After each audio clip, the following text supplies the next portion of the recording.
Hi everyone, it's Jackie at Spare Room Studio. Today I'm hoping to do a fairly quick little colour and chat for you. I'm going to colour in Reptiloids, the first book by Vassal Seiko. Not sure on the correct pronunciation, Psycho, maybe.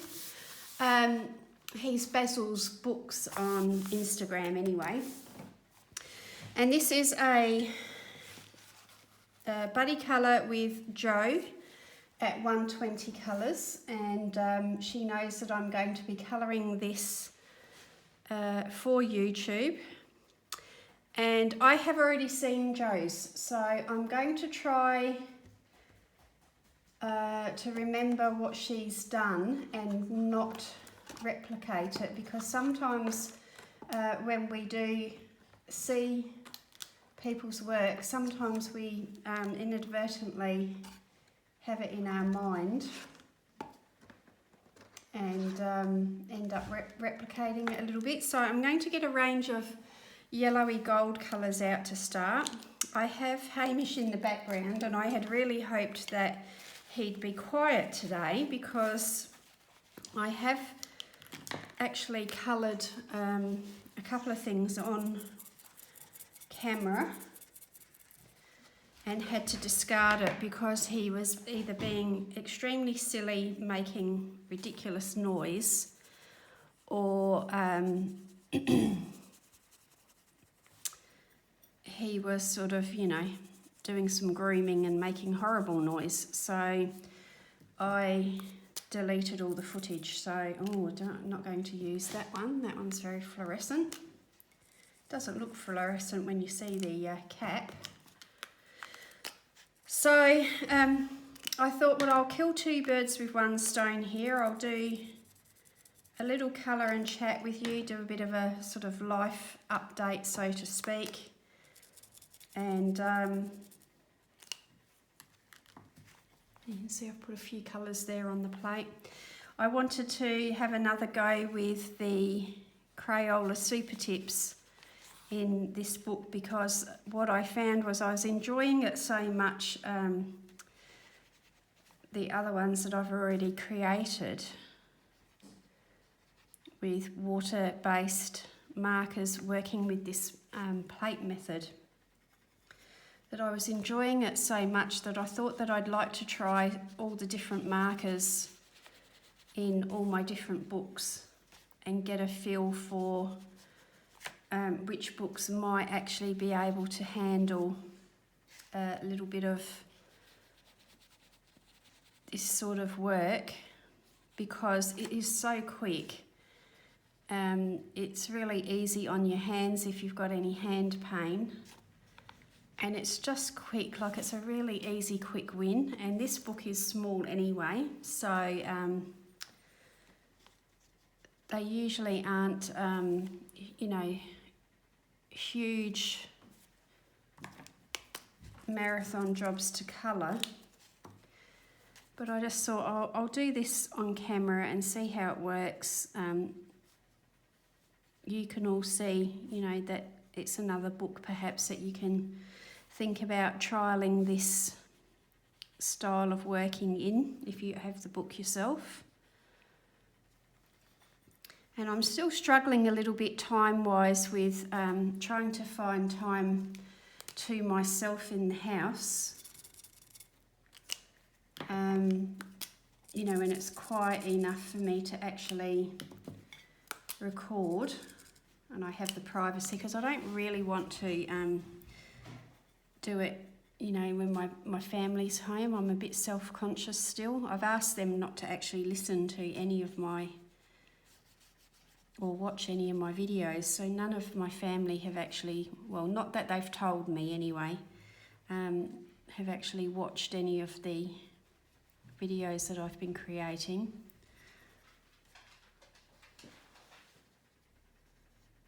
So it's school holidays here where I live at the moment, and my 5-year-old granddaughter, her school has actually had extra time off, and and so I've had a bit of time babysitting with her, and she's going to be back next weekend, or the weekend coming. She will be back again and then staying for some extra time again, because the holidays continue into the next week. And because her school has had an extra week, they'll have 3 weeks in total, where most schools are only having 2. It's making it hard, obviously, on her mum and dad to be able to manage time off work and, you know, that sort of thing. So I'll help out there again. Now what I'm doing here is I'm just picking a few colours. I want this guy to have sort of murky skin tone, because I tend to generally, well, not generally, but I tend to favour going for a lot of greens and browns for these reptiloid characters. You know, that's just, I don't know why, it's just something that I got into my head, and I just keep reiterating it every time I work in this book. But I know what Jo has done, and so I'm going to aim to try and be quite different in my colour choices in this one, because that's not generally how a buddy colour would work. But I think it's really quite interesting when buddy colours are done and people pick really different styles of colouring or colour palettes, and it gives you a whole different feel for the piece.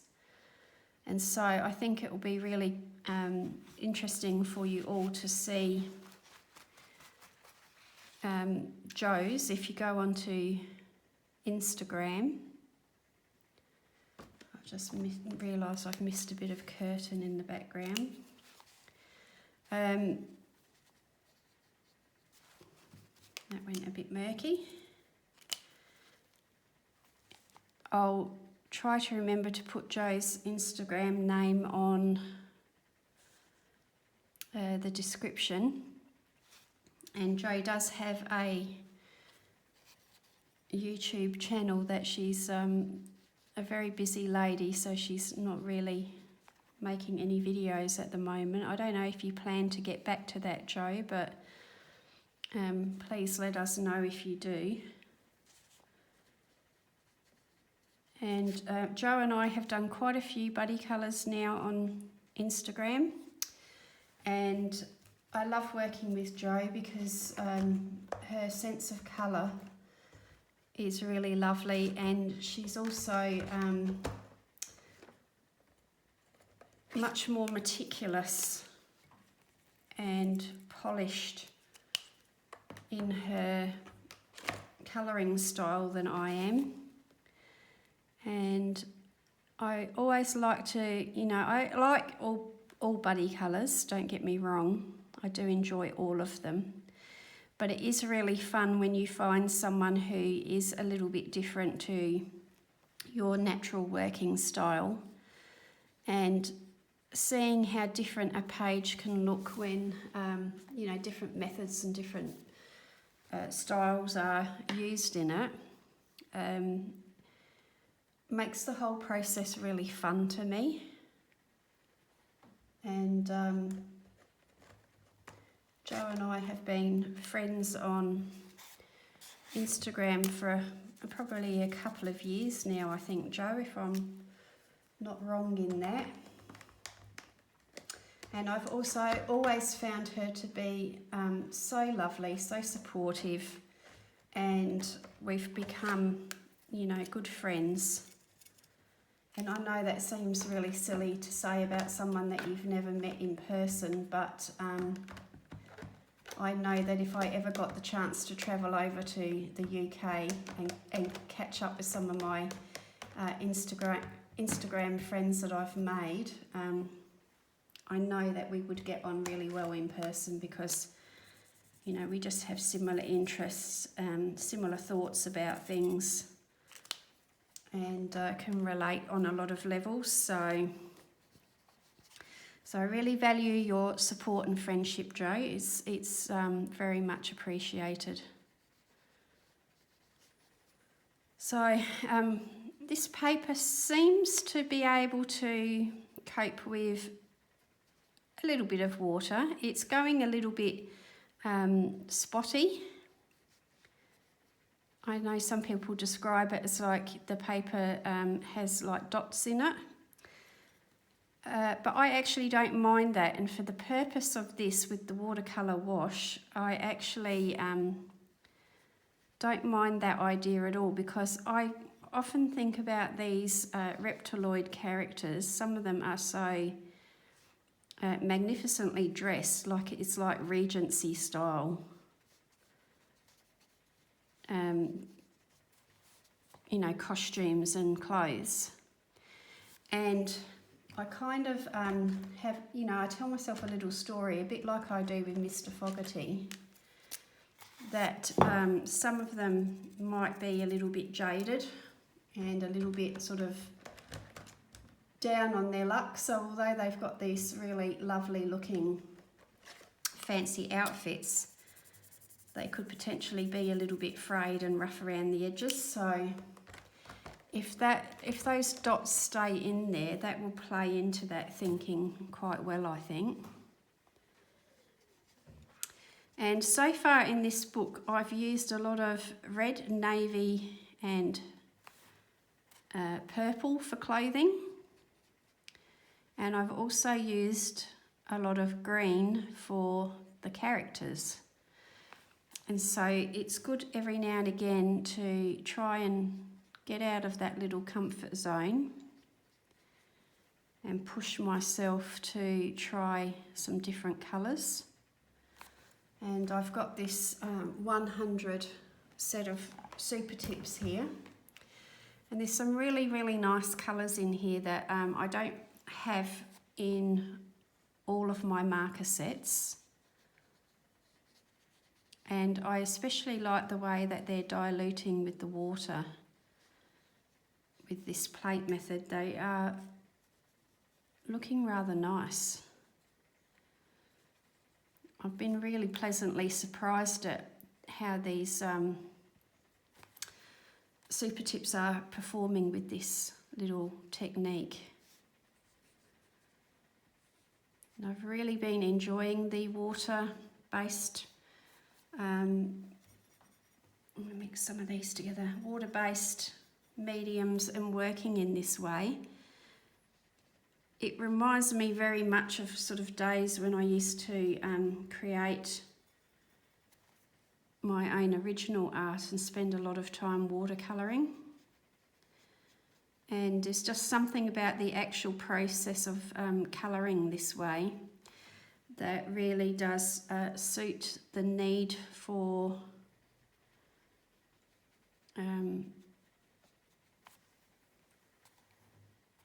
it's a bit of an oxymoron to describe, but the process itself makes me feel like I'm slowing down, but the results are actually rather fast.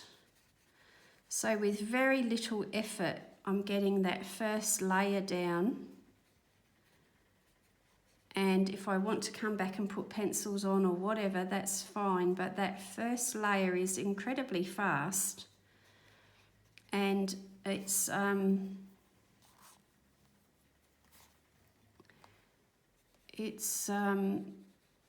easier on the hands. It's less tiring, you know, for the hands and wrist, for that sort of sense of fatigue that you can get sometimes when you're colouring with coloured pencil.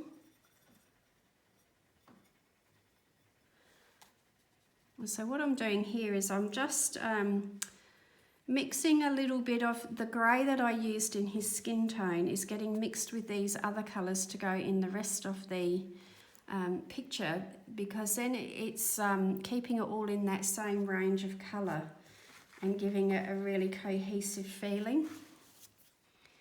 if I was using lots of individual colours, I'd be maybe mixing up the warm and cool tones and maybe messing that up a little bit, as I sometimes do. So by sticking to a similar palette of colours but mixing it all with the same shade of grey in there, it's giving it all that same sort of feeling and intensity. And then I can come back later and mess around with, you know, darks and lights and highlights and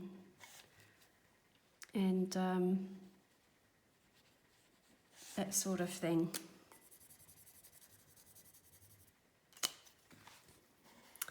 So a little brief update, because life isn't really very exciting at the moment. It's busy, but it's not very exciting. It's, you know, every day is very similar. We're keeping to a very similar routine, Hamish and I. And he's doing pretty well. I did have a day of doubt yesterday. He reacted really quite aggressively to a small dog at the park the other day, which worried me. And I am a worrier. I do tend to overthink things, but it worried me because he's been snappy with the little dog at the end of the street. He hasn't ever met it, but just through the fence he's snapped quite aggressively because the little dog snaps and snarls at him through the fence. And this little dog at the park the other day did the same thing. We've seen it a couple of times because the lady that was walking it doesn't own it, but she usually walks with the owner of this little white dog and her own dog. And when the other owner is working, she helps her out by walking her dog for her, and vice versa. You know, if one of them's sick, they go and pick up the other one's dog, which is really nice, I think. Anyway, I could tell by his body language that he was not happy with this little dog. And my husband was holding the lead, so I said to him, please shorten that lead and hold on tightly, because I don't like his body language and I think he's going to react really badly in a minute. And sure enough, he did. He really snapped and went for this little dog. He wasn't allowed to get too close to it, but had he been allowed to get close to it, I'm worried about what he might have done. And so I'm not sure if that is a breed specific thing, because he does seem to have a lot of border collie in him, and whether that's that, you know, herding instinct that the border collies actually have, or whether this is purely a result of, you know, his reactivity because of the fear. When something's aggressive to him that, you know, he doesn't know how to behave back. And he's good with big dogs. I mean, our neighbour's dog has put him in his place and he coped with that really well, and there's been no more sense of any of that. That would have actually been that post there, not curtain. Yeah, he's been really good with the neighbour's dog, and in fact we went for a walk on Sunday and took the neighbour's dog with us, and used him to help Hamish face a few fears, which was really good and very helpful. And they were great together. They know each other well enough now that they say hello and then they tend to sort of do their own thing and don't really fuss about each other too much. So it's definitely just with small dogs so far, but it put me on edge a little bit. And so I'm looking into, I've put a few feelers out for dog trainers, and I think now, like, I've built enough rapport with him, hopefully, that trying to get a dog trainer to sort of come to the home and work with us with him might be a little bit easier now that he basically trusts me. Well, that's the hope anyway. So that was a little bit worrying, and it played on my mind a little bit. So then yesterday when I walked him on my own, it was at the back of my mind how he'd behaved, and I was, you know, a bit worried, a bit on edge, I suppose, that we would come across a little dog or the same dog, because he just lives a few streets away. And I would be mortified if anything happened and he managed to hurt another dog. And I'd be mortified for him, because I think it would set him back. And so whether he could pick up on my body language, which he probably did, because they, you know, dogs tend to do that. He was quite nervous and anxious himself most of the day yesterday. And I got a bit upset and lost a lot of confidence, because I just thought, you know, is there going to be an end to it, basically? Is he going to improve, or is this going to be our lot? That, you know, we're never going to be able to get him in the car and take him anywhere and go for, you know, nice long walks with him on the beach, and, you know, have him as part of our lifestyle that my husband and I enjoy. I don't want him to be stuck in the back garden, because we can't take him anywhere. We can't trust him. So, you know how, you know, fears do play on you, especially when you're home alone, got nobody to discuss it with and so on. So, but today's a new day. He was a lot better on his walk this morning. I was much more confident again. I'm going to look at, I've got him a harness and a lead that we use, but I'm not feeling confident that if he really pulls me along, you know, if something happens, that it's going to be strong enough. So I've had a look today and it started looking at better harnesses and stronger leads. And hopefully with a bit of training we won't need that anyway, but it just all goes to give me a bit more of a sense of security and confidence, and then hopefully I relay that to him with my body language and my demeanour as well. So that's sort of what's going on there. So nothing terrible, but I guess he's just shown us a little bit of what potentially could go wrong if we don't handle things well, which isn't such a bad thing, because it's better than, you know, living in Mary Poppins land and thinking that everything's going to work out and it's all going to be great and not be prepared.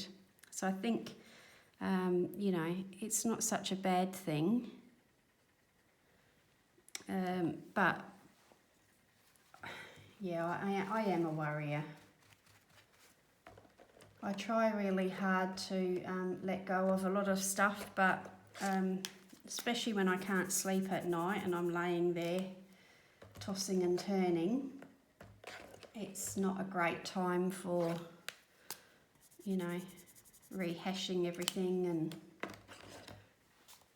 catastrophising everything, and it's just so easy to do it. So that's a little bit about what's been going on, I guess, and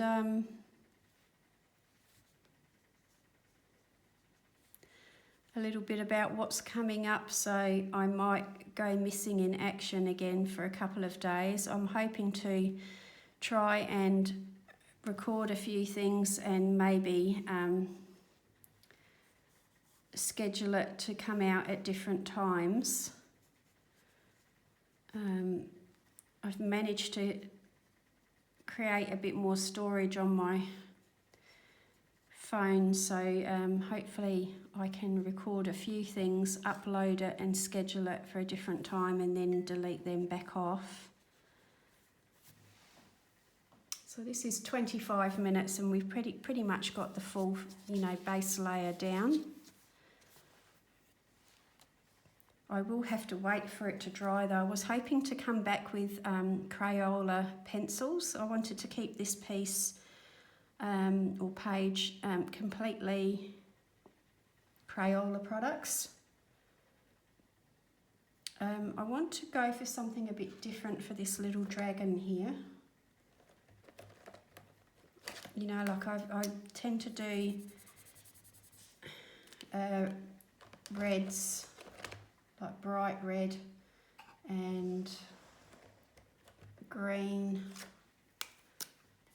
for dragons, but I'm going to try and do something a little bit different here.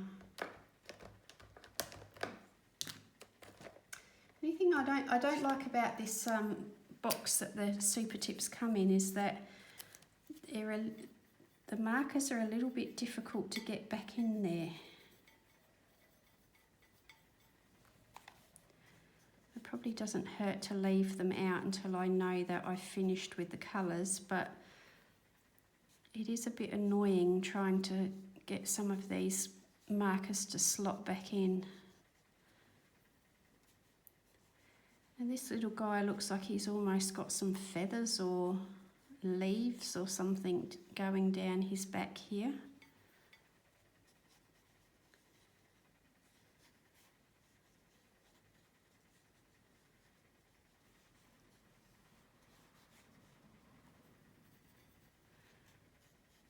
Just a little bit different.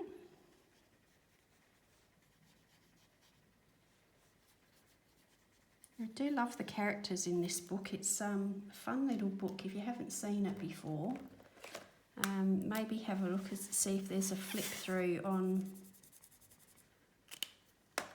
YouTube, or I can maybe do a quick flip through of what I've done in this book, because I do have the second one, but I haven't wanted to work in that yet. I want to try and get this book finished first and then work in the second one.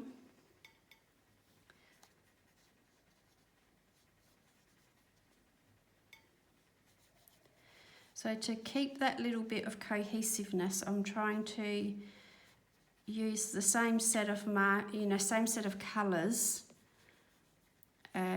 mixed with other colours and their own different levels of intensity to try and keep that looking cohesive.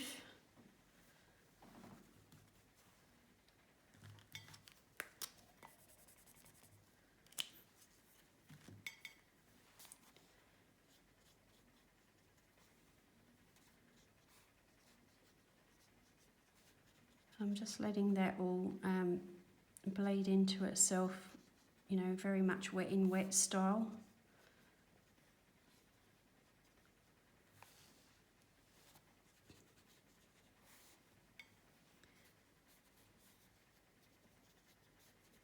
Put some of that colour down here as a starter for a bit of shadow.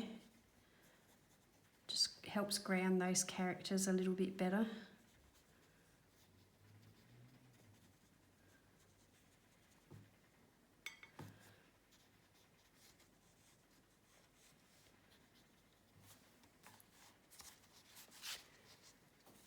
I think that's coming along quite well. It's a very different colour scheme to what I've used so far in the book, so that's good.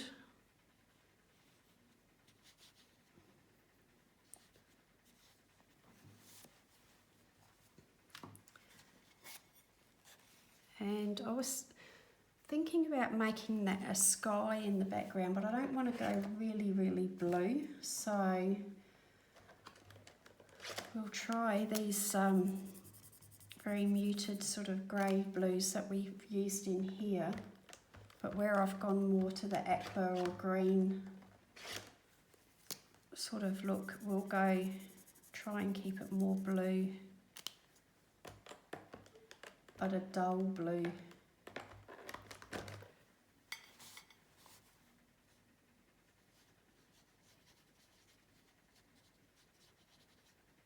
So still blending in with that colour palette of his outfit, but not the same. So when the paper gets extra saturated, that's where that darkness has come from that you can see there. It's really soaked right through that paper.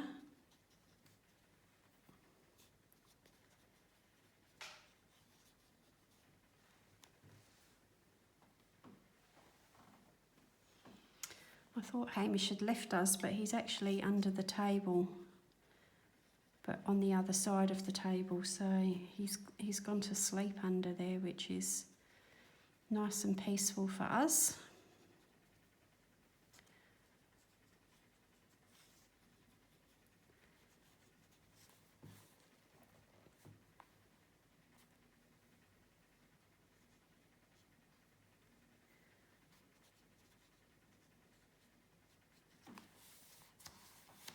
I'm going to have to wait for a lot of this to dry before I can come back with any coloured pencil. So this will become a two-part video, I think. Now instead of doing it as a wash, I'm going to use the marker direct onto there, just because it's quite a fine area and I don't want it to bleed everywhere. And I'm just going to use the marker directly there for a little bit of shading.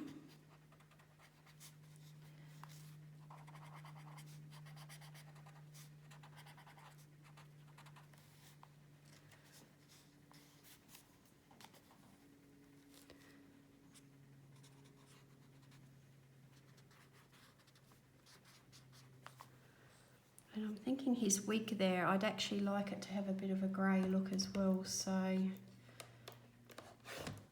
I'll use this lighter, warmer grey.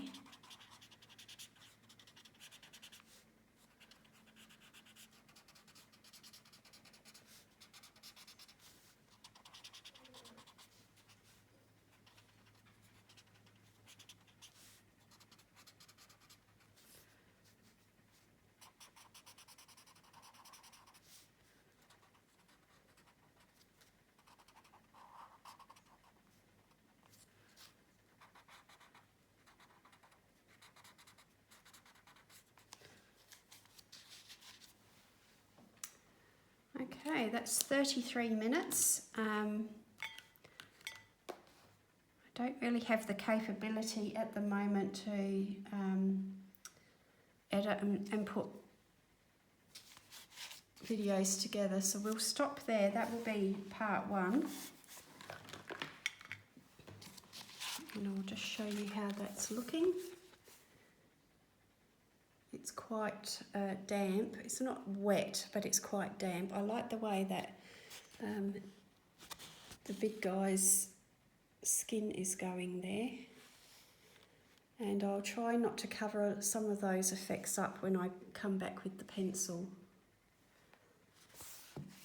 Okay, so that's part one finished. Thank you for watching and staying with me, and I will be back really shortly with part two.